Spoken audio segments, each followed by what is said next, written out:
Livro Caminho a Cristo, capítulo 7. Uma nova pessoa. Se alguém está em Cristo, nova criatura é. As coisas velhas já passaram, eis que tudo se fez novo. 2 Coríntios 5, 17.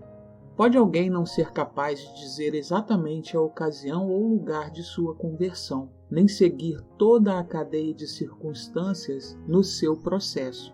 Mas isso não prova que essa pessoa não seja convertida. Cristo disse a Nicodemos: o vento assopra onde quer, mas não sabes de onde vem, nem para onde vai.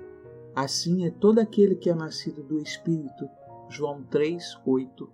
Como o vento, que é invisível, mas cujos efeitos se podem claramente ver e sentir, assim é o Espírito de Deus em sua obra no coração humano. Essa virtude regeneradora que nenhum olho humano pode ver, gera na alma uma vida nova, cria um novo ser, a imagem de Deus. Conquanto a obra do Espírito seja silenciosa e imperceptível, seus efeitos são manifestos. Se o coração for renovado pelo Espírito de Deus, a vida dará testemunho desse fato. Se bem que nada possamos fazer para mudar o coração ou pôr-nos em harmonia com Deus. Se bem que não devamos absolutamente confiar em nós mesmos ou em nossas boas obras, nossa vida revelará se a graça de Deus está habitando em nós. Ver-se há mudança no caráter, nos hábitos e atividades. Será claro e positivo o contraste entre o que foram e o que são. O caráter se revela, não por obras ou mais ações ocasionais, mas pela tendência das palavras e atos costumeiros. É verdade que pode haver um modo de proceder exteriormente correto, sem o poder regenerador de Cristo. O amor da influência e o desejo da estima alheia poderão determinar uma vida bem ordenada. O respeito próprio poderá levar-nos a evitar a aparência do mal. Um coração egoísta poderá praticar ações generosas. Por que meios, pois, poderemos determinar de que lado nos achamos?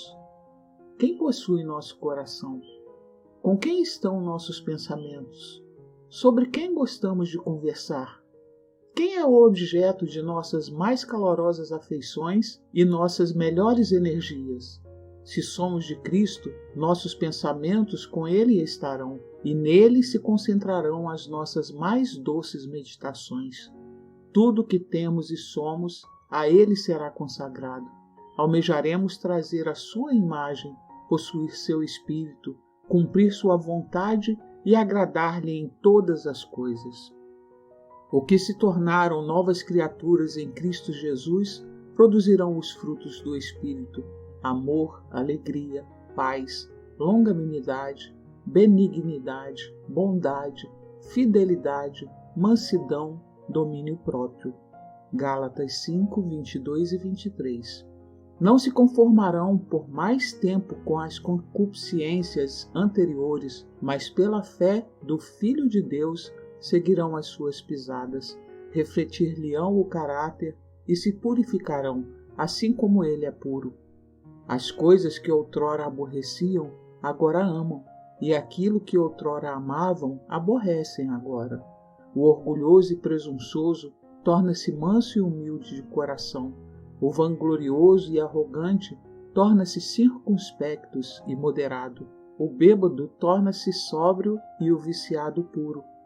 Os vãos costumes e modas do mundo são renunciados.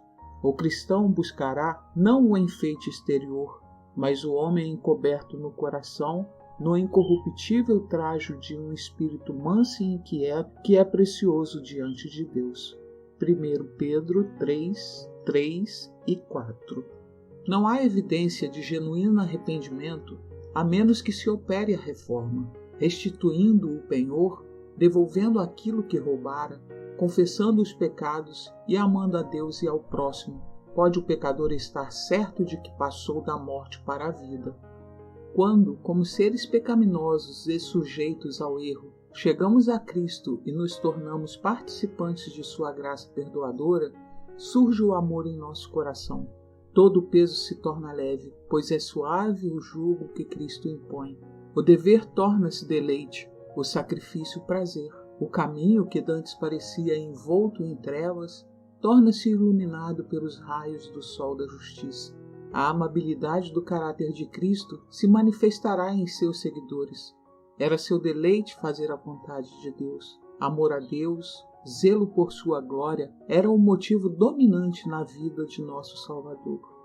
O amor embelezava e enobrecia todos os seus atos. O amor vem de Deus. O coração não consagrado não o pode originar nem produzir. Encontra-se unicamente no coração em que reina Jesus. Nós o amamos porque ele nos amou primeiro. 1 João 4,19. No coração renovado pela graça divina, o amor é o princípio da ação. Modifica o caráter, governa os impulsos, domina as paixões, subjuga a inimizade e enobrece as afeições. Este amor, abrigado na alma, ameniza a vida e espalha ao redor uma influência enobrecedora. Há dois erros contra os quais os filhos de Deus, particularmente os que só há pouco vieram a confiar em sua graça, devem especialmente precaver-se. O primeiro, do qual já tratamos, é o de tomar em consideração as suas próprias obras, confiando em qualquer coisa que possam fazer a fim de pôr-se em harmonia com Deus. Aquele que procura tornar-se santo por suas próprias obras, guardando a lei, tenta o impossível. Tudo que o homem possa fazer sem Cristo está poluído de egoísmo e pecado. É unicamente a graça de Cristo, pela fé, que nos pode tornar santos. O erro oposto, e não menos perigoso, é o de que a crença em Cristo isente o homem da observância da lei de Deus, que visto como só pela fé é que nos tornamos participantes da graça de Cristo, nossas obras nada têm a ver com nossa redenção. Mas notai aqui que a obediência não é mera aquiescência externa, mas sim o serviço de amor. A lei de Deus é uma expressão de sua própria natureza, é uma corporificação do grande princípio do amor, sendo daí o fundamento de seu governo no céu e na terra. Se nosso coração é renovado à semelhança de Deus, se o amor divino é implantado na alma, não será então praticado na vida a lei de Deus?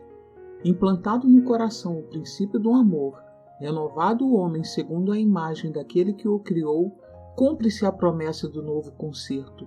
Porei as minhas leis em seu coração e as escreverei em seus entendimentos. Hebreus 10:16. E se a lei está escrita no coração, não moldará ela a vida? A obediência, nosso serviço e aliança de amor, é o verdadeiro sinal de discipulado. Assim diz a Escritura, porque esta é a caridade ou o amor de Deus, que guardemos os seus mandamentos. 1 João 5:3. Aquele que diz, eu conheço e não guardo os seus mandamentos, é mentiroso, e nele não está a verdade. 1 João 2:4. É a fé, e ela só, que em vez de dispensar-nos da observância, nos torna participantes da graça de Cristo, a qual nos habilita a prestar obediência. Não ganhamos a salvação por nossa obediência, pois a salvação é um dom gratuito de Deus e que obtemos pela fé, mas a obediência é fruto da fé. Bem sabeis que ele se manifestou para tirar os nossos pecados, e nele não há pecado. Qualquer que permanece nele não peca. Qualquer que peca não ouviu nem o conheceu. 1 João 3, 5 e 6. Aí é que está a verdadeira prova. Se habitamos em Cristo, se o amor de Deus habita em nós, nossos sentimentos, nossos pensamentos, nossas ações estão em harmonia com a vontade de Deus, tal como se expressa nos preceitos de sua santa lei. Filhinhos, ninguém vos engane. Quem pratica justiça é justo, assim como ele é justo. 1 João 3,7. A justiça está definida no padrão da santa lei de Deus, expressa nos 10 preceitos dados no Sinai. A chamada fé em Cristo, que professa desobrigar os homens da obediência a Deus, não é fé, mas presunção. Pela graça sois salvos, por meio da fé. Efésios 2:8. Mas a fé, se não tiver as obras, é morta em si mesmo. Tiago 2:17. Jesus disse de si mesmo antes de descer à terra.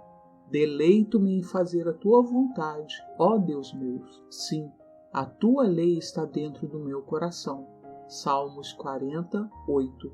E justamente antes de ascender para o céu, ele declarou: tenho guardado os mandamentos de meu Pai e permaneço no seu amor. João 15:10. Diz a Escritura: nisto sabemos que o conhecemos, se guardamos os seus mandamentos. Aquele que diz que está nele, também deve andar como ele andou. 1 João 2, 3 e 6.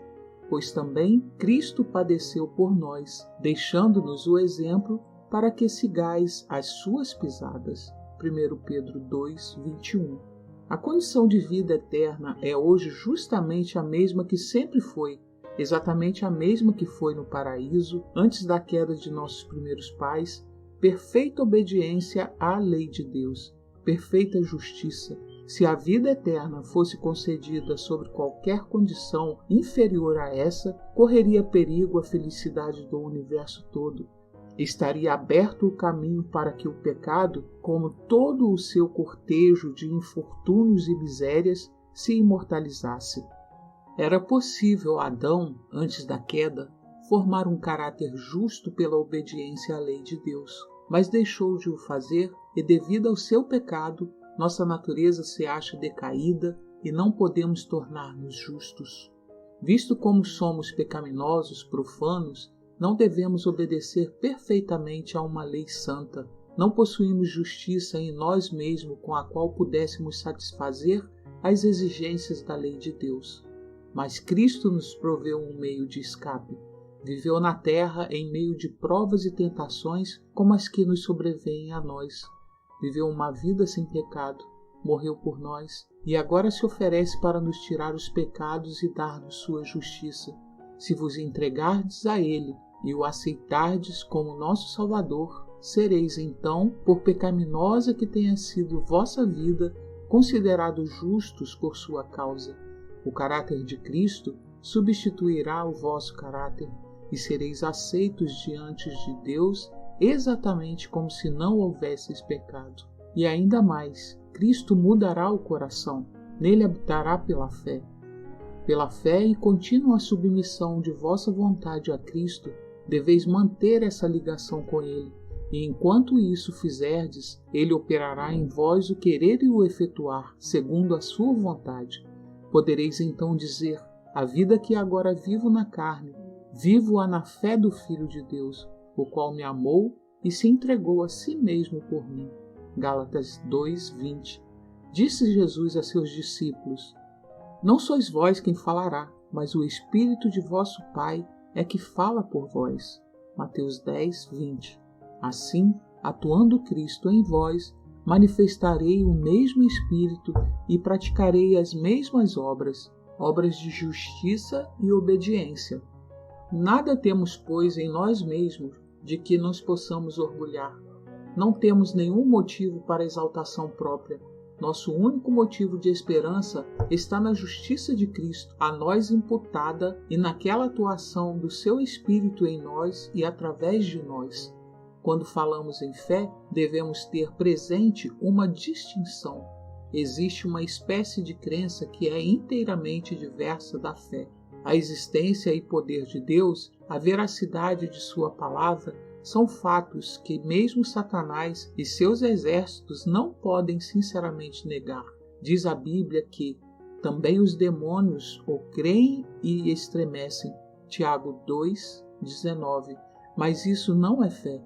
Onde existe não só a crença na palavra de Deus, mas também uma submissão à sua vontade, onde o coração se lhe acha rendido e as afeições nele concentradas, aí existe fé. A fé que opera por amor e purifica a alma. Por esta fé, o coração é renovado à imagem de Deus.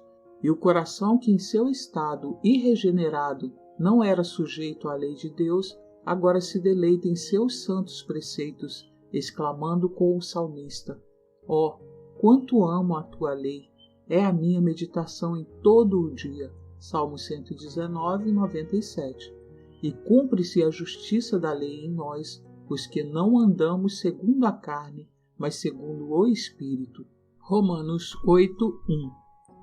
Aos que já experimentaram o amor perdoador de Cristo e que desejam realmente ser filhos de Deus, contudo reconhecem que seu caráter é imperfeito, sua vida faltosa e chegam a ponto de duvidar se seu coração foi renovado pelo Espírito Santo. A esses eu desejaria dizer: não recueis em desespero. Muitas vezes teremos de prostrar-nos e chorar aos pés de Jesus por causa de nossas faltas e erros, mas não nos devemos desanimar. Mesmo quando somos vencidos pelo inimigo, não somos repelidos, nem abandonados ou rejeitados por Deus. Não, Cristo está à destra de Deus, fazendo intercessão por nós. Diz o amado João: estas coisas vos escrevo para que não pequeis, e se alguém pecar, temos um advogado para com o Pai, Jesus Cristo, o justo. 1 João 2:1. E não esqueçais as palavras de Cristo: o mesmo Pai vos ama. João 16:26. Ele deseja atrair-vos de novo a si e ver refletida em vós sua pureza e santidade. E se tão somente vos renderdes a Ele, aquele que em vós começou a boa obra há de continuá-la até o dia de Jesus Cristo. Orai com mais fervor, crede mais plenamente. À medida que formos desconfiando de nosso próprio poder, confiemos mais no poder de nosso Redentor e haveremos de louvá-lo, a Ele que é a saúde da nossa face.